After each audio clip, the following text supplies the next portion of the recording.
Need to harvest faster without compromising the quality of your grow?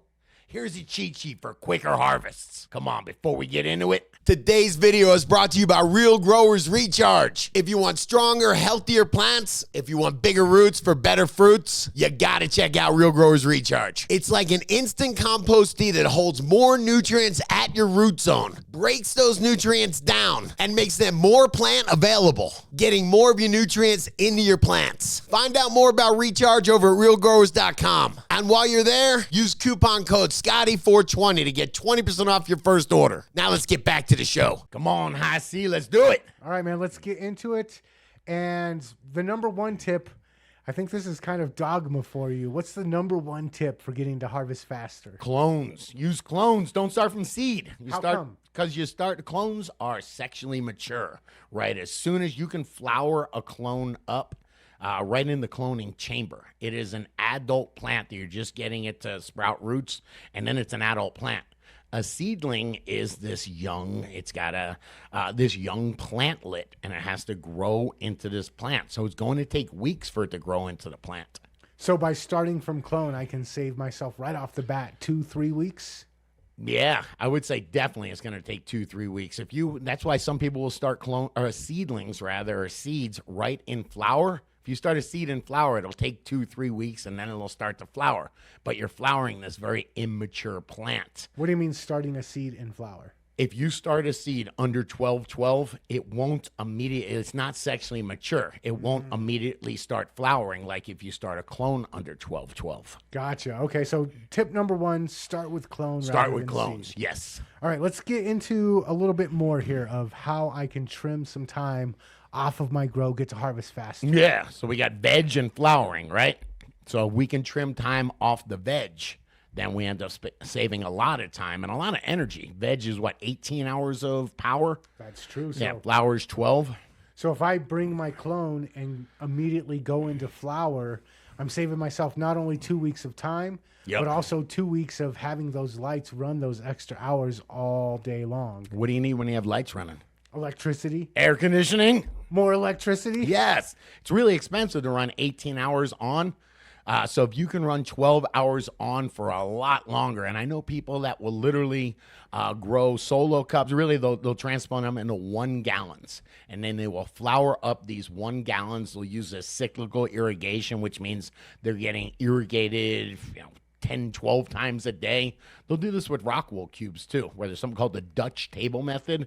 They will just literally take these 6x6x6 Hugo block rock wool cubes, and they will just flower them up immediately. And that's the most bang for the buck.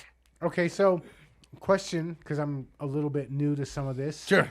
The time that it's in the clone dome and getting ready to go into the flowering area, does that not equal doesn't count, out? man. It doesn't count. No, it counts if you are just using one little grow space.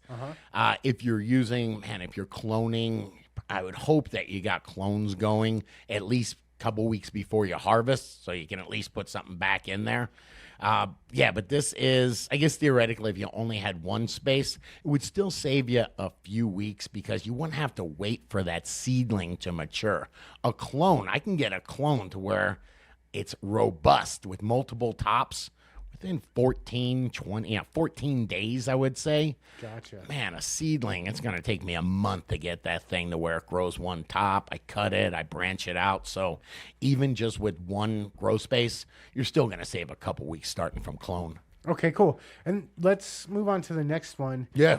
Genetics. How do genetics impact the speed to harvest? Yeah, especially with clones, you know what you're getting. So you'll get a clone with instructions that 52 days, this thing's going to be ready. They don't flower it huge or whatever. But yeah, you get these instructions as opposed to, you could even get a seedling from a pack of seeds that's supposed to be, a 60-day flower cycle. And you're like, oh, I got this weird one that's 75 days.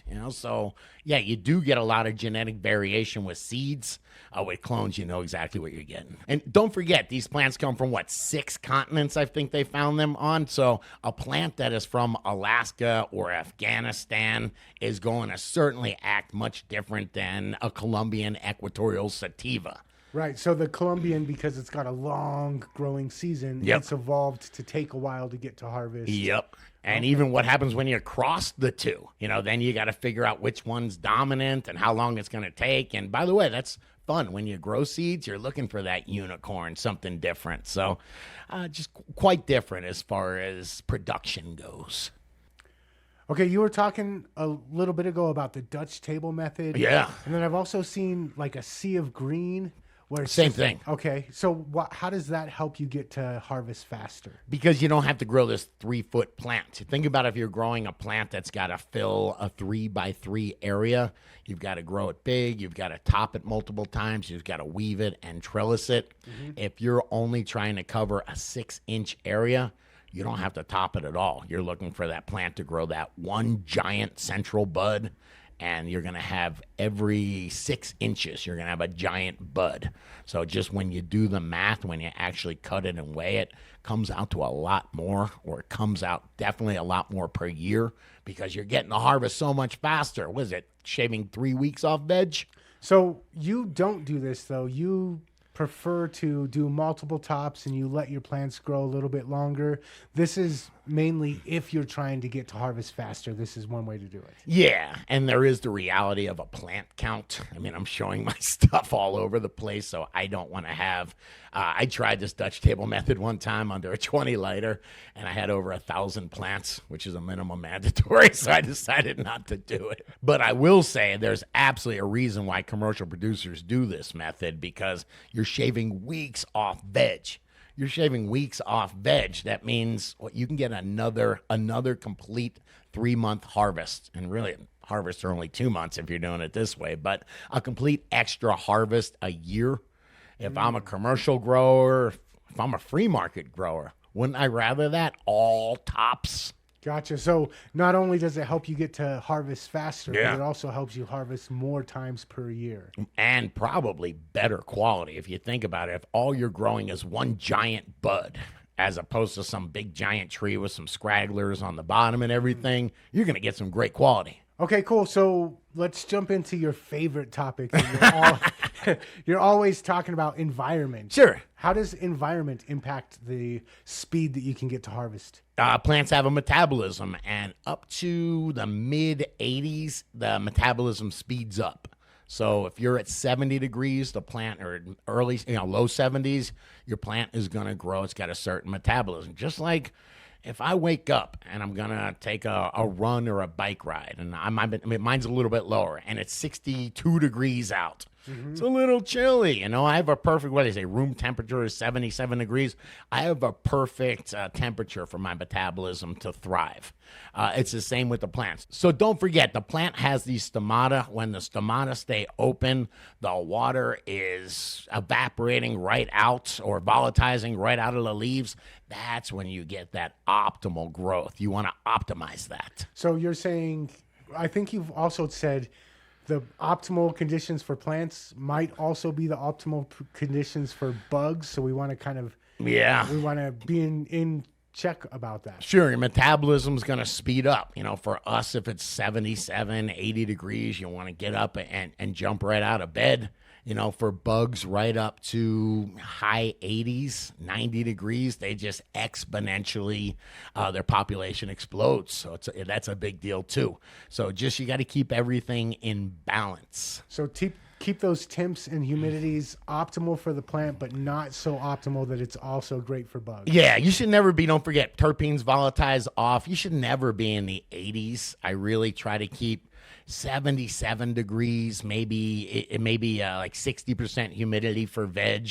And then I'll go down below 75 and below 50 degrees when I'm getting into flowering. Well, that's perfect. Okay, what about lights? Because I know that I'm switching to 12-12. And you said that there's a more extreme way of doing it to get to harvest faster. 10-14. It's 10 hours of light on 14 hours of nighttime. The idea is you're tricking your plants into thinking it is really late in fall and it's got to frost up and finish. Now, if you're doing this, you just want to make sure that you are still hitting your DLI, that you are upping the amount of light to compensate for the decrease in hours. So less light hours, you need to make More up intensity. for that. More intense More light. photons, yeah. Okay. So we went through a lot of different tips today on how to get to harvest faster. Yeah. Just a best guesstimate, if somebody employs all of these tips, how much do you think they'll be shaving off of the total grow time for their plant? And if you're vegging out a lot of smaller plants, you're going to save a couple weeks. I'll be generous and say 3 weeks of savings there. And then if you are going to that 10 hours, 14 hours off light cycle, supposedly you're supposed to save 7-10 days off it. So, geez, we just came up with a month, right? A month off your harvest. And if you're picking genetics that are known to flower faster, you might shave another week off. You could save a lot of time on your grow. Yeah, definitely, man. You probably get another grow in per year. Hey, but that is just my opinion on this subject. What about you? Have you got a tip for getting the harvest faster? Come on, if so, let me know in the comments. And if you dug this video, hit that like button. Hit that subscribe button. Share this video with another grower you know. And check out the other couple of videos YouTube recommends. High C says you'll dig them.